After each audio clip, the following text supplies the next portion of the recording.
Spacehawk, the crimson orbit.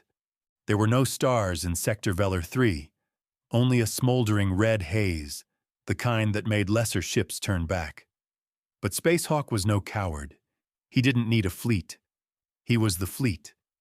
His cruiser, the Nightbolt, sliced through the crimson fog like a blade through flesh. The ship's core pulsed with ether fuel, leaving an electric trail behind as Spacehawk sat, stoic at the helm.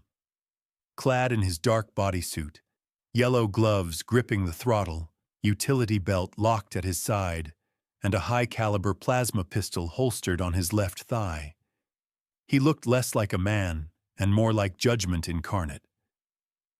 His mission was simple: stop the Crimson Tyrant. Liberate the world of Nerthos 5 before it vanished into blood-soaked history. The tyrant's name was Vor-Kor, a genetic abomination born in the pressure pits of a dead gas giant, now the self-declared God-Emperor of a dying world.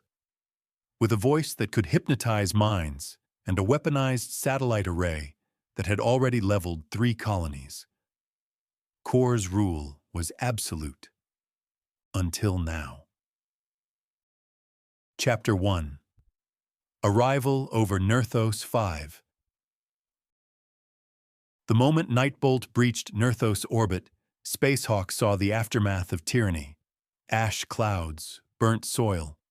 The planet's surface rippled with magnetic scars from orbital strikes. He touched down in a ruined temple, once a haven for the native Lyrakin, now twisted into a throne room for Kor's robotic enforcers. The doors were shattered, stone murals blackened, and the air filled with static. He didn't knock. Spacehawk stepped into the darkness, boots crunching over cracked crystal tiles. The first wave came quick, spherical drones with jagged claws and strobe light mines. They hovered in, screeching through metallic voices. He didn't flinch. One draw, one shot. His plasma pistol barked, a flash of green, and the lead drone exploded. He rolled, dodged a claw, fired again. Smoke, sparks, silence, justice. Delivered. Chapter 2. The Last Rebel.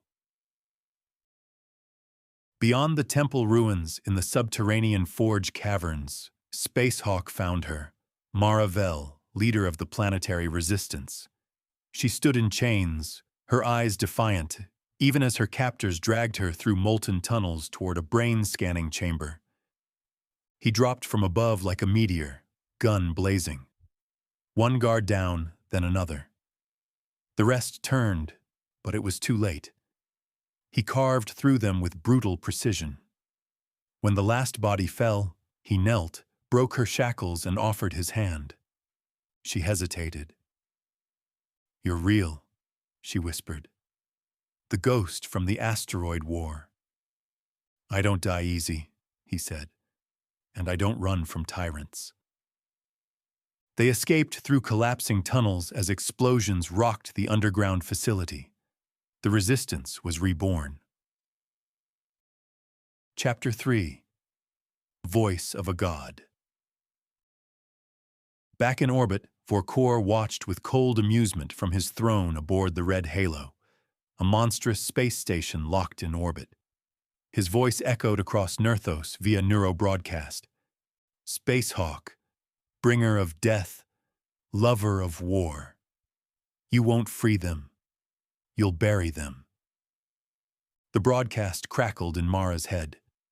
Spacehawk shielded her from the mental signal with his neuro-nullifier ring. His voice was calm. "Then let's give him a burial worth remembering."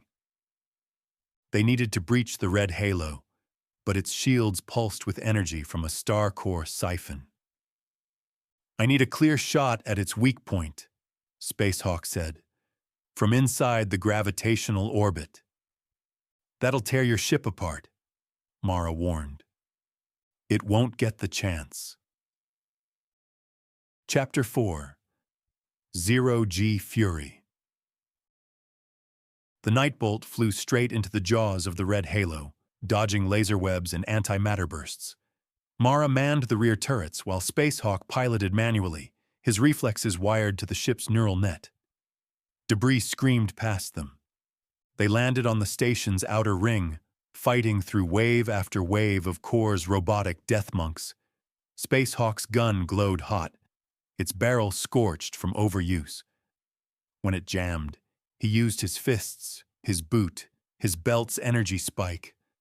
No mercy, no rest. Finally, they reached the central power core, a pulsing, living mass of energy and flesh, where Core waited. Chapter 5. The Crimson Tyrant. Core wasn't fully organic anymore. 8 feet tall, his body shimmered with fused star metal and translucent nerves. His eyes were binary eclipses. "You could rule beside me, Spacehawk," he hissed. "Endless galaxies, infinite order. I don't do thrones." Their fight cracked steel and spilled cosmic fire. Spacehawk took hits that would shatter a tank. Core's voice tried to crawl into his mind, but Spacehawk had no fear, only purpose. One final shot, his last plasma cell, struck Core's core. The tyrant screamed. The red halo began to collapse. Spacehawk grabbed Mara, sprinted through breaking corridors, and leapt into the void. Epilogue. The hawk flies alone. They tumbled through space until Nightbolt auto-locked and retrieved them. Below, the red halo exploded in a crimson supernova, lighting the sky over Nerthos 5. The people rose. The resistance surged. The world breathed again. Mara turned to thank him. But he was gone. Just a whisper on the radio. One world free, 1,000 more to go. And in the stars, the shape of a hawk's wings soared. Spacehawk, justice beyond gravity.